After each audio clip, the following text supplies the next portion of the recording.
Selanjutnya di sini ada horizon O atau yang disebut sebagai lapisan O. Lapisan ini terbentuk dari akumulasi sisa-sisa vegetasi seperti daun, ranting-ranting, dan bahan organik lain yang belum terdekomposisi sempurna. Terletak paling atas sebagai lampiran serasah organik.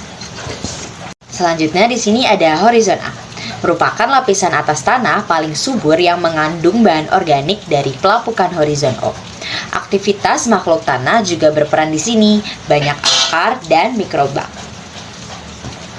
Selanjutnya ada horizon E, lapisan pencucian atau eluvasi. Terbentuk saat air hujan mencuci mineral dan unsur hara dari H sampai ke A ke horizon bawah. Warnanya pucat, gumpalannya tipis, miskin hara, umum di potsol. Lanjut, di sini ada lapisan C, yaitu parent material. Lapisan C itu berupa lapisan batuan induk yang belum terdekomposisi atau material induk pembentuk tanah. Lanjut, di sini ada lapisan C, yaitu parent material. Lapisan C itu berupa lapisan batuan induk yang belum terdekomposisi atau material induk pembentuk tanah. Ini ada lapisan R atau bedrock. Lapisan R adalah lapisan batuan keras tak terdekomposisi di bagian paling bawah profil tanah. Yang jelas di bawah lapisan atas kemudian dicirikan ada lapisan oksik yang tebal dan keras mengandung oksida besi atau hasil belawan intensi dan tanah aluvial dari endapan atau sedimen baru saja datang banjir dan memiliki perkembangan lapisan yang jelas. Tanah grumsol memiliki horizon akumulasi atau alunit yang khas dengan subsoil. Tanah kondisi itu terdapat di horizon O yang ada di atas horizon B atau subsoil. Tanah laterit ada di horizon B yang tebal. Di bawah lapisan atas tanah aluvial tidak memiliki perkembangan horizon yang jelas. Tanah didominasi endapan aluvial yang belum terrelokasi. Tanah grumsol ada di horizon B yang atau akumulasi lihat tinggi berada di lapisan bawah di bagian akhir. Baik, di slide selanjutnya saya akan menjelaskan tentang fenomena-fenomena yang terjadi di fedosfer. Yang pertama adalah pelapukan batuan.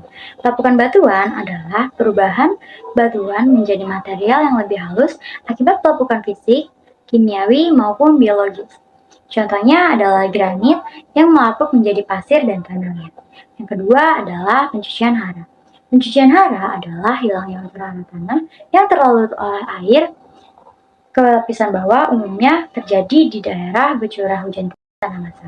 Yang ketiga adalah pengayaan bahan organik, yaitu akumulasi dan dekomposisi sisa tanaman atau hewan di lapisan atas.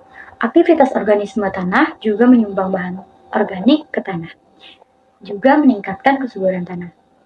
Dan yang terakhir adalah aktivitas biologis, yaitu aktivitas flora dan fauna seperti bakteri, cacing, serta akar tanaman yang berperan penting dalam daur hara, produksi bahan organik, dan struktur tanah. Dilanjutkan dengan fungsi-fungsi dari fedosfer. Yang pertama adalah sebagai penyedia unsur hara. Lapisan tanah menyediakan unsur hara esensial bagi pertumbuhan tanaman seperti nitrogen, fosfor, kalium, dan mineral mikro lainnya, terutama di lapisan atas atau topsoil yang kaya akan bahan organik. Yang kedua adalah sebagai penyimpan air. Lapisan bawah tanah seperti subsoil maupun batuan induk berfungsi menyimpan cadangan air di dalam tanah. Air tanah ini dimanfaatkan oleh akar tanaman maupun kebutuhan manusia. Yang ketiga adalah tempat perakaran. Lapisan tanah memberikan medium bagi perkembangan sistem perakaran tanaman. Kesediaan air dan unsur hara di lapisan tanah memungkinkan akar tumbuh lebih optimal. Yang keempat adalah habitat organisme. Beragam organisme hidup di tanah seperti bakteri, cacing, dan jamur. Keberadaan mereka vital bagi kesuburan dan produksi tanah. Dan yang terakhir adalah media pertumbuhan. Secara keseluruhan, lapisan tanah menjadi media dasar tempat berlangsungnya pertumbuhan tanaman dan habitat bagi banyak spesies, sangat esensial bagi ekosistem darat. Sekian, terima kasih. Apakah ada yang ingin bertanya?